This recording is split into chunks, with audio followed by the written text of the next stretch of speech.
everyone. Welcome to PR on the Record, the podcast that explores the role of PR in shaping success within the global tech ecosystem. I'm Shahni Ben-Haim. And I'm Ariel Shapiro. Today, we're excited to be joined by journalist Rachel Curry. Rachel is a tech reporter with a bachelor's degree in English and journalism from the University of Delaware. Her work's been featured in several major publications, including CNBC, Observer, and CIO.com, to name just a few. She also has a newsletter, Acronym, which seeks to get past the corporate jargon and get to the good stuff about business. You can find her on LinkedIn. Rachel's ultimate priority is acting as a bridge connecting the world to the information they need to feel better, be better, and make this planet a better place to live. We hope you enjoy our conversation with Rachel. Hi, Rachel. Thank you so much for joining us. Thank you so much for having me. We're really excited to have you on, and we're really excited to ask you different questions. As you know, we're all about kind of getting behind the scenes on PR and how it works, and hearing from a journalist is exactly what we want to know for companies that are utilizing PR in their marketing strategies, how they can access journalists, what are journalists interested in, what stories do they want to hear, how can we help you, how can we provide value to journalists. Maybe you could talk a little bit about your work, and then we have some specific questions that we'd love to dive into. That sounds great. And I think these are really crucial conversations to have because not only, of course, do they help your side of the equation, but they also help mine because the more honed and meaningful interactions that I am having is obviously better for my journalistic output as well. So it's always a two-way street between publicists and journalists, I think. As for myself, I'm primarily a tech reporter. I work as a freelancer, but I regularly contribute to CNBC, Observer, and a bunch of local to me publications like My Local Daily in Lancaster, Pennsylvania, and a few regional magazines as well. So obviously, I like to kind of keep a diverse plate of tasks on my to-do list just to keep things exciting, but I'm mainly interested in hearing from publicists about the tech side of things. So you said that you cover mainly tech news, and also we know you write about environmental and local issues in a few different verticals as well. I wanted to start by asking you if you feel that your dedication to these important issues motivates your work. 100%. I think that I can't write about something without at least touching on its implications in a broader context, such as how it impacts people, how it impacts maybe the planet or whatever other living beings we live amongst. And I think it's, not to be too frank, but I kind of think it's irresponsible journalism to write about certain topics like artificial intelligence in a vacuum, because the way we live in a world is not, we're not living one road to another at a time. Everything's happening simultaneously. So I think it's really important to talk about these issues. And of course, a lot of my reporting happens on a broader national or even global scale. But as someone who is involved in my local community, it's only a city of like 50,000 people plus the surrounding county. But I see the impact of a lot of these larger issues on individuals in a community. And I think it's really important to retain that perspective, big and small. That's a really interesting perspective, actually. It's something that when I'm, doing PR, it's something that I think about a lot, actually, especially seeing as I work in health tech, having that responsibility to tell the story as it is. So I'm actually just wondering, from your perspective, what things can reporters, journalists, and also PR professionals do to make sure that stories are told in the right way? I think that on my side, I guess I'll speak to my responsibility to begin with, but it's really important to include different perspectives in your reporting. And I'll just say that last week I had the pleasure of attending a live podcast recording of Esther Perel's Where Should We Begin, if you're familiar. I love her, but also something that conversation sparked in me is just how lucky I am to be able to have conversations with people who have different perspectives from mine, even in a relatively safe space. I know for a lot of people around the world, journalism is a very dangerous career, but I'm not in that position, fortunately.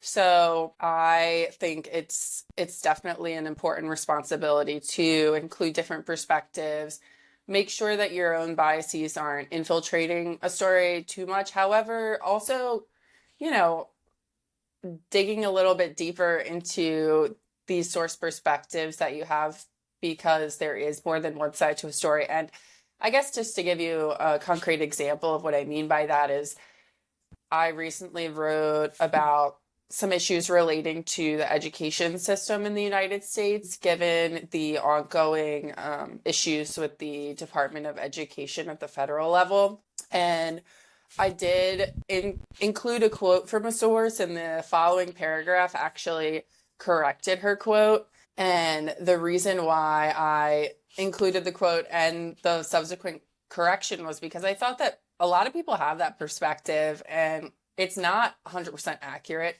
However, I also think a lot of the other stuff she said was extremely valuable. So I'm not just including her in a story to like throw her under the bus. She's clearly an expert in her field. On the PR side, I think it's really important to, I'm not sure if I've talked to you about this before, Ariel, but make sure that you're not, marketing your clients simply to get their products out there in the world, but really talk about the why behind the product and not just the how of it all. And also being aware that if you have other information that could, or other clients even, that could help shape the story from a broader perspective for the journalist, they would definitely appreciate that. That's cool. Yeah, we definitely have discussed that as when we've worked together in the past, I'm sure. It's definitely a common topic that comes up as well. And I like your approach of kind of warts and all. So you'll kind of show both sides of the equation, which is so important to tell a really nuanced story, I suppose. And yeah, definitely don't sell your clients, because actually that just irritates reporters on the whole. Actually, a couple of weeks ago, Shahni discussed on a different podcast episode about misconception within the industry. I'm pivoting a little bit, but I think this is kind of relevant to your point. And a lot of reporters I see on social media will say, please just don't like try and do a sales pitch. I just want to know, about technology, not about your client. And so I don't do that. I know lots of PR professionals don't do that, but are there other misconceptions that journalists have about PR professionals? Other misconceptions that journalists have about PR professionals, I would say, I know that what I hear a lot from publicists is like, journalists are so busy. My goal is to squeeze in there whenever I get a chance. And that is true. But a lot of times we are seeing that communication and maybe just not responding to it right away. We're maybe filing it in a system that we have. For example, I have been pretty busy with a few stories the last few weeks, and I'm coming up to a point where I can start pitching more stories. I'm planning to do that early next week, actually. And I found a couple of emails from a month or more ago that I never responded to, but I leave them unread for a reason. And, I intend to utilize them as soon as I get the chance, because I do think they're valuable as long as they're not, super timely and that I need to act on them immediately. So I guess I would say we might think that you think that we are totally ignoring you and moved on, but just know that that's not the case. I think me and Ariel are both very happy with that answer, and that it kind of validates in what we do. And as long as we tell our clients, we say these journalists aren't interested in what you're trying to sell. They're interested in if you have something more to add to the story based off of your expertise and what you do. And like you said, not the how, the why. And I didn't say this, I didn't preface this, but I my undergraduate degree is in journalism, and I also did a master's in business administration with an emphasis in innovation and entrepreneurship, where we learned kind of the ideation process of, tech startups, and they start with a problem, right? And that's the why, is that they're trying to fix that problem. If they can apply that to the conversation around a larger news story, switching back to my journalism brain, I would think that adds to what you are hoping to hear from them, and that it would add to your story, if that makes sense. 100%. And I think ideally technologists do start with the why of their product. Sometimes their hubris gets in the way and they just really have a great idea that they think the world needs to see, even if the world doesn't necessarily want to see it. I think the same can be true for these conversations. So whatever magic you have to pull to get your clients to think outside of their own heads, is really valuable. Well, that's part of the job, I suppose, that we have to do almost on a daily basis. But coming back to that, actually, so what kind of elements make a PR pitch stand out, in your inbox? What grabs your attention immediately and you think, oh, I want to cover that story? Yeah, so there are a few different elements. Like I said earlier, we don't live in a vacuum, and I'm often working on a handful of stories at once. Just because I'm not like a spotlight investigator. So some of the things that impact whether or not I take notice of a pitch, whether I take the time to reply to it or save it for later. The obvious element, I guess, is that I recognize a business name or a professional's name in the subject line. Obviously, not all publicists have the luxury of having big name clients that really capture the attention of a reporter, but there's something that I think can override that sometimes, and it's, have we worked together before, and do I recognize that business name, the professional's name, or even the publicist's name in the email thread from earlier interactions. I might not honestly off the top of my head remember how we've worked together before, but I'll at least know it's like a friendly face that I can rely on. Oftentimes it just comes down to fortunate timing, but also just being aware of the beat that the reporter you're communicating with works in. And with that said, does the pitch align with something I'm already working on? For example, I received a pitch last week or earlier this week about women in tech leadership. And I know that I'm working on a profile of a woman in tech leadership in a couple weeks. And they actually provided a study of women in high technology roles, which I thought was really valuable to add context to the story. And then they just went ahead and shared a quote that I could pull from. I don't even necessarily need to take the time to interview this person, which most of the time I do try to do interviews, but in this case it's a profile, and I'm really just looking to add additional context so that way the story exists in a world beyond this one individual. So that was really a quick, easy win, I guess, for everyone.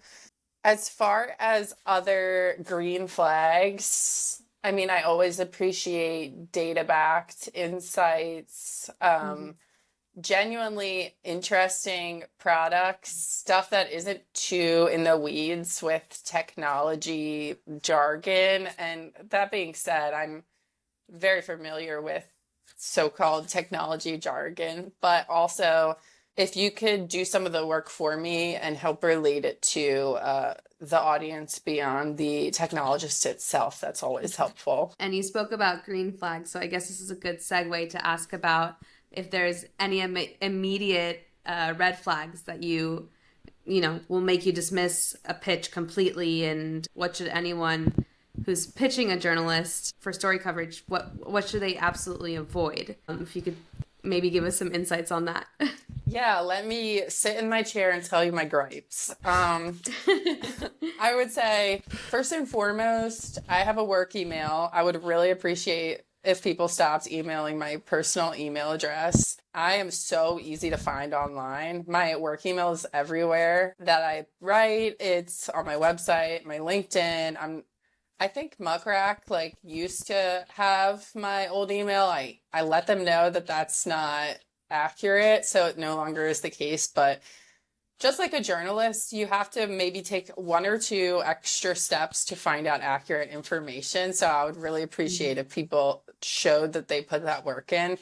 Because frankly, even if it's the only time I'm saving an email in my work email from an email in my personal email from a publicist is if it like really catches my eye and I don't want to miss it. Otherwise, it's going in the trash. And maybe that's a little harsh, but it's just the way it is. No, I don't think that's harsh at all, to be fair. I think, people need to respect boundaries and, understand that personal emails are just that. They're personal. They're not for work purposes. So I'm with you on that, to be honest. Yeah, and I just think as reporters, like I'm taking one or two extra steps to make sure I have your job title completely correct in a story and other identifying factors, and I'm making sure I'm describing your product in a way that is accurate. So I guess you can expect the same attention to detail in return. As far as emails that I'm actually looking at, some red flags are they don't need to be 100% personalized, but when it's so clear that you have just sent a mass email that you took no time or effort to personalize, it's going in the trash. I will get emails that have nothing to do with my beat, like talking about wine. I don't write about wine. I don't even drink alcohol. Movie reviews, things like that. I've never done that in my life. I love a movie. I will probably watch it when it comes out, but I'm not going to be writing about it. Also, I will look at these emails, but they kind of tend to be not very helpful for me. And these are the ones that see a story that just went live, like the day of or the day prior, email me with their insight or their product that directly relates to that story as if I could write about it again. And of course, I'm going to eventually be continuing the story in another way, but I'm not going to be writing the exact same story again. So just because I wrote about something one time doesn't mean I'm going to be writing about it in exactly the same way again. So anticipating, I suppose, the evolution of the story and how you could contribute to it that way would be much more helpful. That's such an interesting point.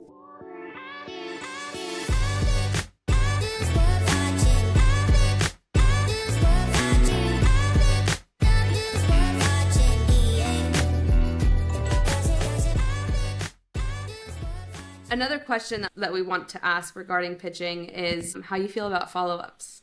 Yes or no, and why? I would say yes to a follow-up with the caveat that you're not following up too many times. Honestly, I would say one follow-up is enough. I know that's what I do when I pitch editors who I don't have an existing relationship with. I usually just follow up once, and then I try to follow up to another person who could use that story. So I will say one follow-up can be very helpful. For example, I might have been in a deleting spree and like accidentally deleted the first email when I didn't really mean to. Maybe I was like angry at that moment or something and took it out on you. But a follow-up has in the past and could in the future gotten my attention again. So it can be very helpful. I would say give it at least a couple to a few days, especially if it's not super timely. And even if it is timely, within a matter of hours or days, like if I'm not responding, there's probably a reason at that point. Maybe I don't have time to cover it. So I would say bottom line is one follow-up, and then wear your journalist hat and try to do some additional investigation on how you can move forward. A couple of times during the course of this conversation, you've mentioned if it's someone that you know or have a relationship with. And for me, the way I see PR working really well is when you have a great relationship with the reporters. But over the last year or so, I've noticed it's been harder to kind of build those relationships with reporters. And so I don't know if you have any theories on the ideal working relationship between PR pros and reporters, and also if you have a reason potentially why it can be harder to build those relationships nowadays. Yeah, and I would say there's the obvious reasons, like people are maybe a little bit busier than normal, like you had mentioned in the past, newsroom budget cuts and maybe more on the plate of an individual journalist. On my end, I'm a freelance reporter, so I don't necessarily make a salary, but what the work I deliver is the income that I receive. So things like coffee chats and just unbillable hours, I try to allocate to things I really care about and things that can't be done over email. And I tend to think that I can build those relationships in a more efficient and effective way. And that's not to say I'm not interested in talking to people face to face. I mean, I just went to a conference partly for the benefit of actually reporting with my sources in sight, which was really cool. But as far as building relationships, I liken it to my own work of building a relationship with an editor.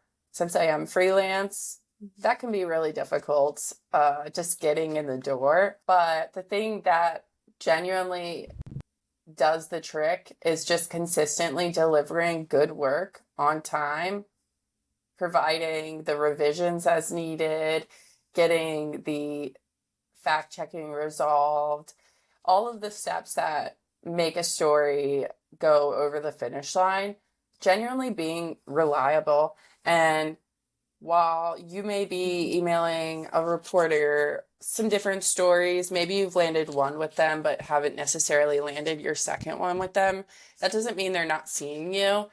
Just keep at it, and they're going to appreciate what you do provide, because eventually it'll be something valuable that they can use.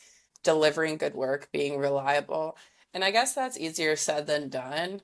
And there is the point of getting through the gate to begin with.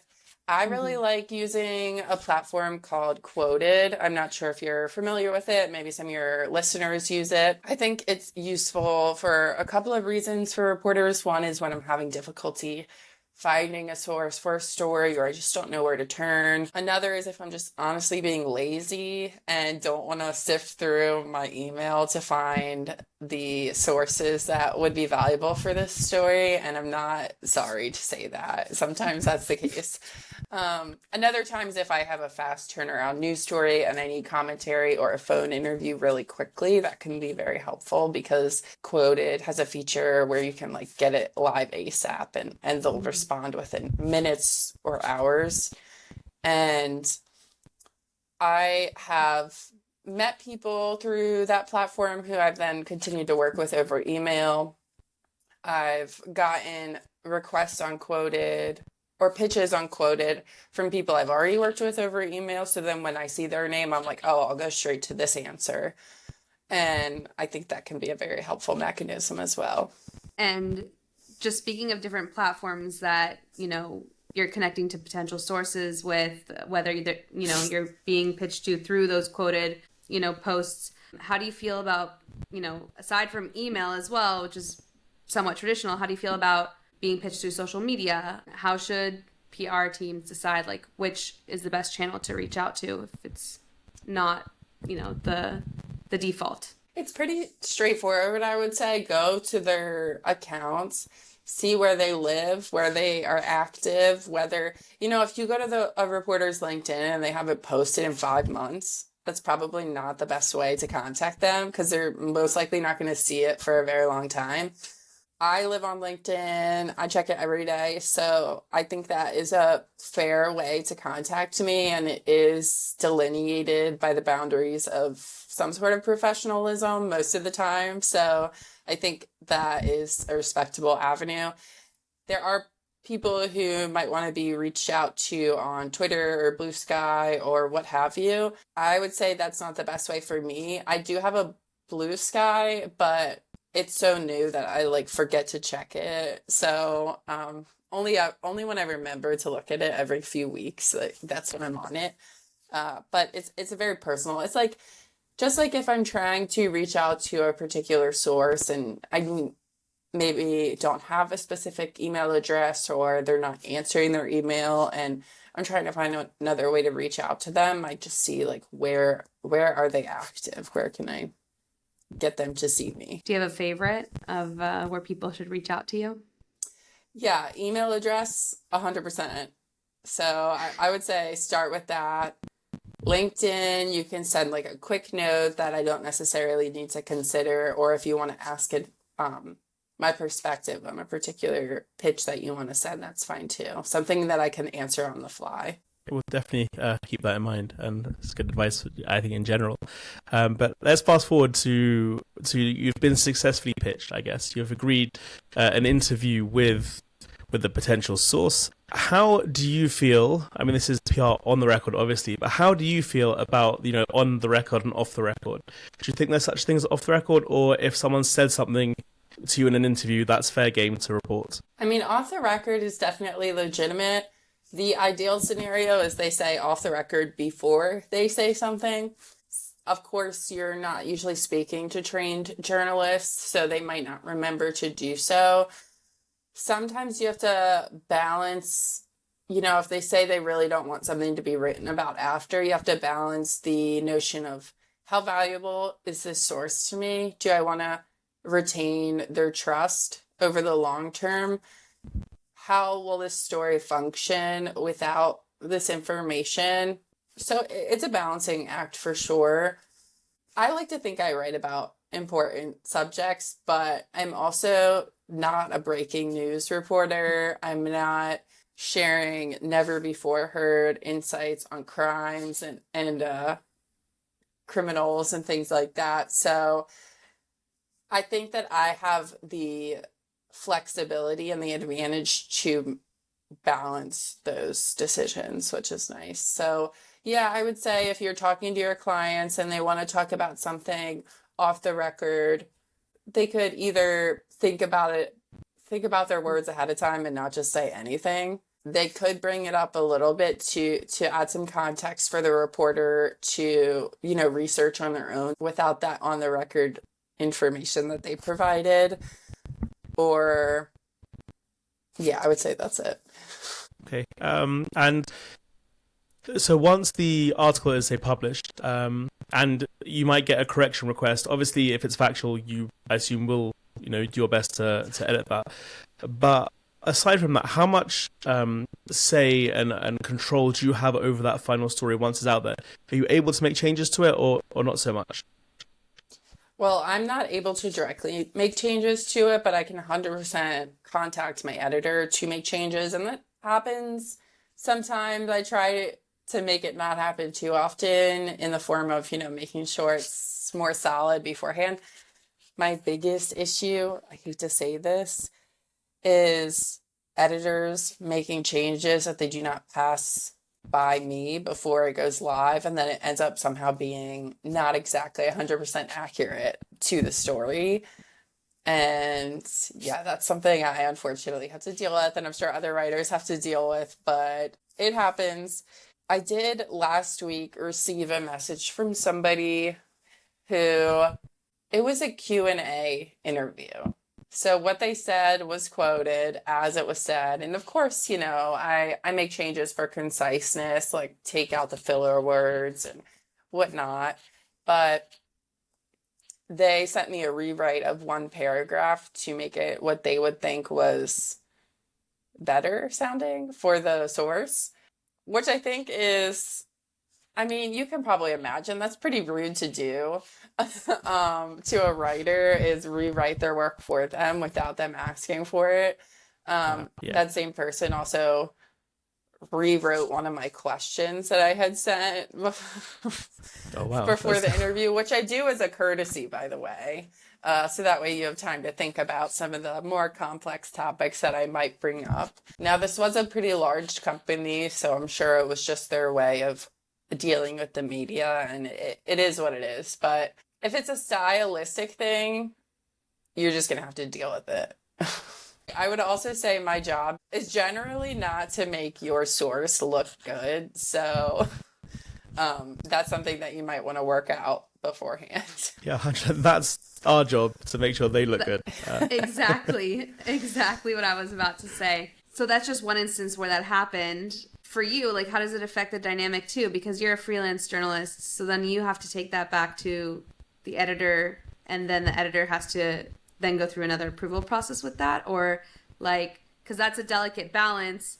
Also, we try to avoid that as PR professionals in terms of bringing things that are corrected or back, unless it's like to change things on a factual level. Yeah, I understand what you're saying. I really don't want to be tapping my editor on the shoulder after every story and saying, can you fix this? Can you fix this? Because that makes me annoying, actually.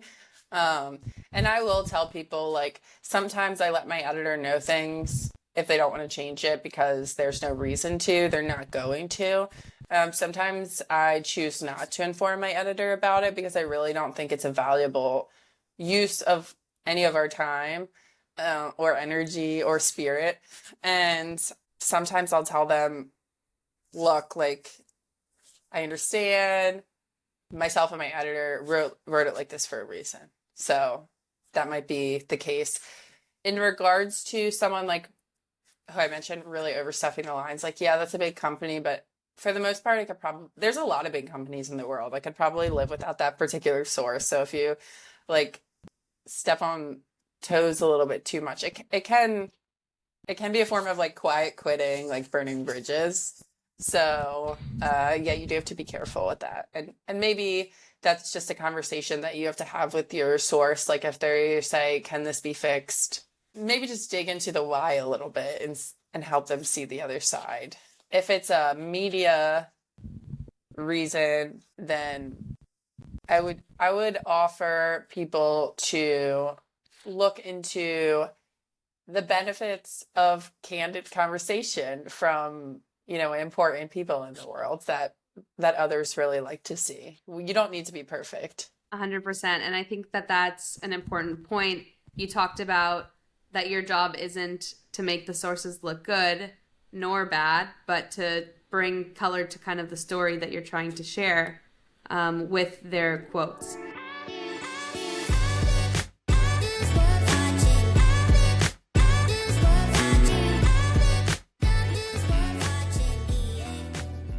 I guess another important question that we had was how important timing is when reaching out to journalists. You mentioned a little bit about how you might be working on some pieces at a time, so you won't respond back to a pitch, but then you'll go back to it if it's relevant to the follow-up story that you're working on.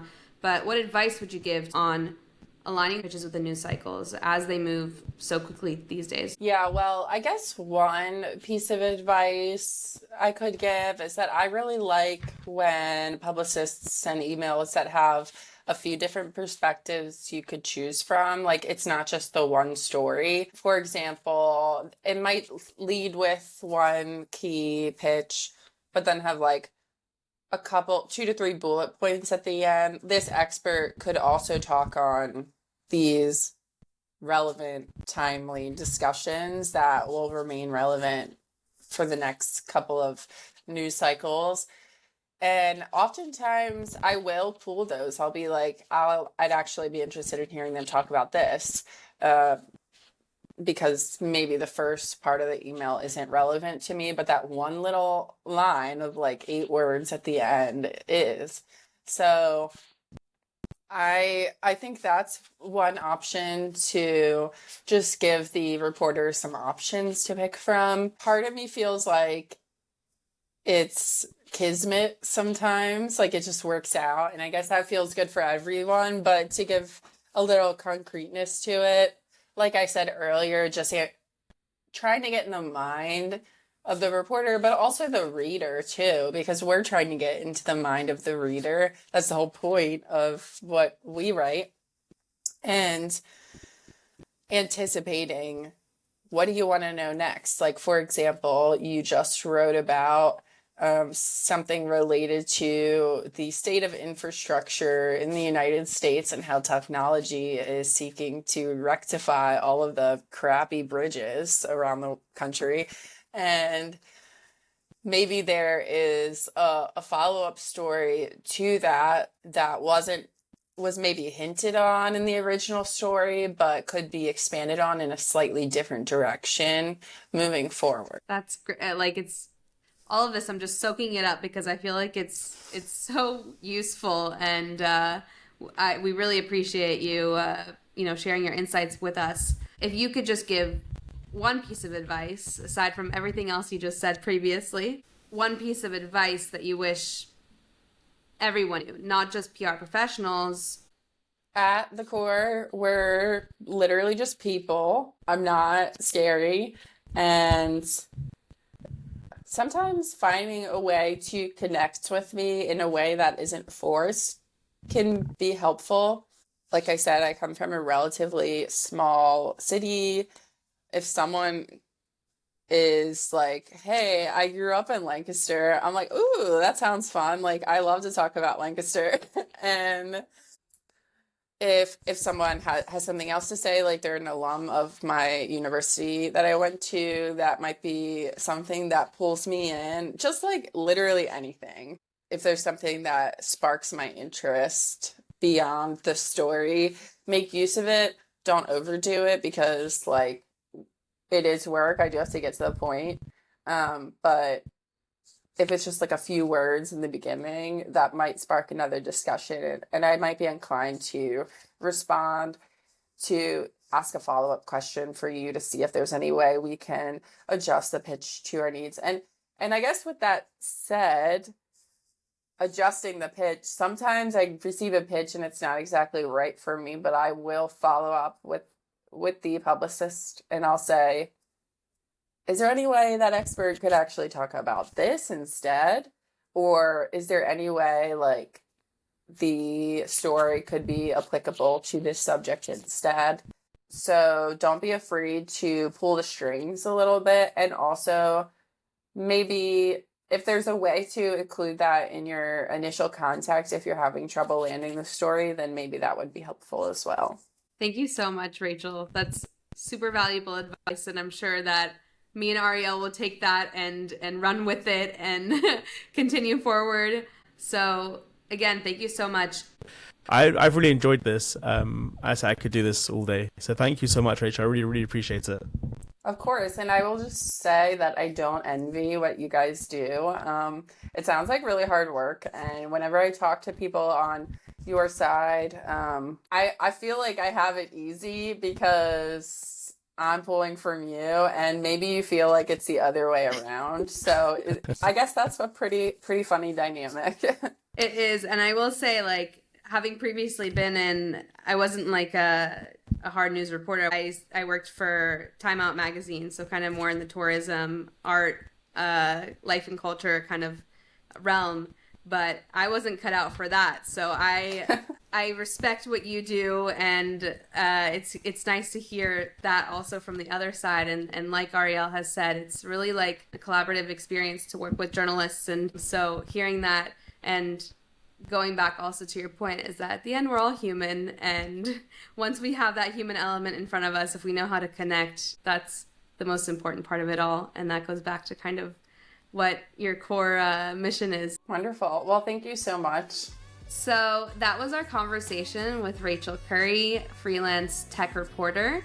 And if you're a founder trying to get your startup noticed, a marketer looking to up your PR game, or just curious about the stories behind the headlines, we hope this conversation gave you an inside look. Be sure to subscribe so you don't miss an episode. And if you have any questions or suggestions on topics we should talk about, send us your thoughts at prontheRec@gmail.com. That's prontheRec@gmail.com. Thank you all for listening. And again, I'm Ariel. And I'm Shahni. This was PR on the record, going off the record. See you next time.